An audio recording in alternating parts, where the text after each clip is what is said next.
অৰুণোদয় আঁচনিৰ গুৰুত্বপূৰ্ণ আপডেট আহি গৈছে।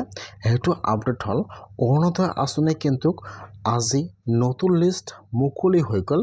এইবাৰ কিন্তু বহুতো মানুহে অৰুণোদয় আঁচনিৰ পইচা লাভ নকৰিব। এইবাৰ কিন্তু বহুতো মানুহৰ নাম লিষ্টৰ পৰা কৰ্তন হৈ গৈছে। সেইকাৰণে যদি আপোনালোকে অৰুণোদয় আঁচনিৰ পইচা প্ৰতি মাহে পাই আছে তেনেহ'লে আপোনালোকে আজিয়ে অৰুণোদয় আঁচনিৰ লিষ্টটো চেক কৰক যে আপোনালোকৰ লিষ্টত নামটো আহিছে নে অহা নাই। আৰু যদি আপোনালোকে প্ৰতি মাহে অৰুণোদয় আঁচনিৰ পইচা পাই আছে তেনেহ'লে এতিয়া আপোনালোকে কি কৰিব লাগিব, কি কৰিলে আপোনালোকে এইবাৰ অৰুণোদয় আঁচনিৰ পইচা লাভ কৰিব বা এইবাৰ কোনসকলে অৰুণোদয় আঁচনিৰ পইচা পাব, কোনসকলে অৰুণোদয় আঁচনিৰ পইচা নাপায়। মই আজি এইটো ভিডিঅ'ত আপোনালোকক সম্পূৰ্ণ প্ৰচেছ ষ্টেপ বাই ষ্টেপ জনাই দি আছোঁ। আপোনালোকে জানিবলৈ হ'লে ভিডিঅ'টো সম্পূৰ্ণকৈ চাই ল'ব, স্কিপ নকৰাকৈ। আৰু যদি আপোনালোকে মোৰ চেনেলত নিউ হয়, মোৰ চেনেলটো ছাবস্ক্ৰাইব কৰি ৰাখি দিব নতুন নতুন ভিডিঅ' পাবলৈ হ'লে। আজি কিন্তু অৰুণোদয় আঁচনিৰ অফিচিয়েলি আপডেট আহি গৈছে। অৰুণোদয় আঁচনিৰ নতুন লিষ্ট মুকলি হৈ গৈছে বা নতুন লিষ্টটো কিন্তু ইতিমধ্যে পাব্লিছ কৰা হৈছে। এতিয়া আপোনালোকে অৰুণোদয় আঁচনিৰ নতুন লিষ্টটো ক'ত পাব? যিসকলে এইবাৰ অৰুণোদয় আঁচনিত আবেদন কৰিছে আৰু নাম চিলেকশ্যন হোৱা নাই, এইবাৰ কিন্তু লিষ্টত সকলো মানুহৰ নাম আহি গৈছে।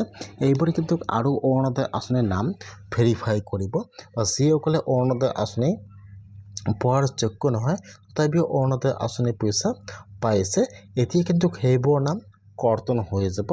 এইবাৰ কিন্তু আৰু অৰুণোদয় আঁচনিৰ আধাৰ কাৰ্ড ভেৰিফাই কৰিব লাগিব। এইবাৰ কিন্তু অৰুণোদয় আঁচনিৰ নতুন নিয়ম আহি গৈছে।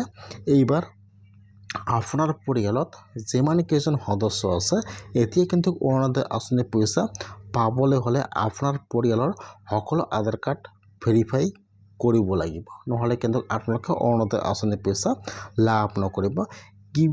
কিয় সকলোৰে আধাৰ কাৰ্ডটো ভেৰিফাই কৰিব লাগিব জানি লওক। যদি আপোনাৰ পৰিয়ালত কোনোবাই চৰকাৰী জব কৰি আছে তেনেহ'লে কিন্তু আপোনালোকৰ নামটো লিষ্টৰ পৰা কৰ্তন হৈ যায় বা আপোনালোকে আৰু অৰুণোদয় আঁচনিৰ পইচা লাভ নকৰিব। সেইকাৰণে কিন্তু অৰুণোদয় আঁচনিৰ লিষ্ট মুকলি হৈ গৈছে। এইবাৰ আৰু আধাৰ কাৰ্ডৰ ভেৰিফাই কৰিব অৰুণোদয় আঁচনিৰ কাৰণে। যদি আপোনালোকে অৰুণোদয় আঁচনি পোৱাৰ যোগ্য হয় তেতিয়া কিন্তু আপোনালোকে অৰুণোদয় আঁচনিৰ পইচা লাভ কৰিব। সেইকাৰণে যিহেতু এইবাৰ বহুতো চৰকাৰী চাকৰি হৈ গ'ল, সেইকাৰণে কিন্তু যদি আপোনাৰ পৰিয়ালত কোনোবাই চৰকাৰী চাকৰি কৰি আছে তেনেহ'লে আপোনালোকৰ নামটো এইবাৰ কৰ্তন কৰি দিয়া হ'ব। আপোনালোকে এইবাৰ অৰুণোদয় আঁচনিৰ পইচা লাভ নকৰিব। সেইকাৰণে কিন্তু এইবাৰ অৰুণোদয় আঁচনিৰ পইচা পাবলৈ হ'লে আপোনাৰ পৰিয়ালৰ সকলো সদস্যৰ কিন্তু আধাৰ কাৰ্ড লিংক কৰিব। ইতিমধ্যে কিন্তু অৰুণোদয় আঁচনিৰ নতুন লিষ্টটো মুকলি হৈ গৈছে। লিষ্টটো কিন্তু আপোনাৰ পঞ্চায়তত আহি গৈছে। অতি সোনকালে কিন্তু অৰুণোদয় আঁচনিৰ আধাৰ কাৰ্ডৰ কাম বা আধাৰ কাৰ্ড ভেৰিফাইৰ কাম আৰম্ভ হৈ যাব। যদি আপোনালোকে অৰুণোদয় আঁচনি পোৱাৰ যোগ্য নহয়, আপোনালোকে অৰুণোদয় আঁচনিৰ পইচা প্ৰতি মাহে পাই আছে তেনেহ'লে কিন্তু এইবাৰ আপোনাৰ লিষ্টৰ পৰা নামটো কৰ্তন হৈ যাব। আপোনালোকে এইবাৰ অৰুণোদয় আঁচনিৰ পইচা লাভ নকৰিব। সেইকাৰণে আপোনালোকে আপোনাৰ অৰুণোদয় আঁচনিৰ লিষ্টটো চাই লওক যে আপোনাৰ নামটো